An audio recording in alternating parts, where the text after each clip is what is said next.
సిబిఆర్ఆర్ ministries తరపున దేవాది దేవుడికి వేలాది వందనాలు.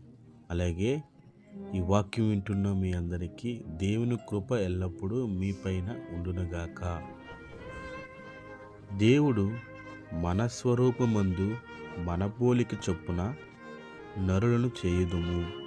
వారు సముద్రపు చేపలను, ఆకాశ పక్షులను, పశువులను, సమస్త భూమి మీద ప్రాకు ప్రతి జంతువును ఏలుదురుగాకనియు పలికెను. దేవుడు తన స్వరూపమందు నరుని సృజించెను. దేవుని స్వరూపమందు వాని సృజించెను. స్త్రీనిగాను పురుషునిగాను వారిని సృజించెను. దేవుడు వారిని ఆశీర్వదించెను.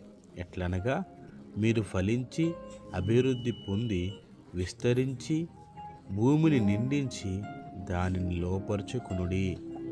సముద్రపు చేపలను, ఆకాశ పక్షులను, భూమి మీద ప్రాకు ప్రతి జీవిని ఏలుడని దేవుడు వారితో చెప్పెను. దేవుడు, ఇదిగో, భూమి మీదనున్న విత్తనములిచ్చు ప్రతి చెట్టును, విత్తనములిచ్చు వృక్ష ఫలము గల ప్రతి వృక్షమును మీకిచ్చి ఉన్నాను. అవి మీ ఆహారమగును. భూమి మీద నుండు జంతువులన్నింటికి, ఆకాశ పక్షులన్నింటికి, భూమి మీద సమస్త జీవులకును పచ్చని చెట్లన్నీయు ఆహారమగునని పలికెను. ఆ ప్రకారం ఆయను.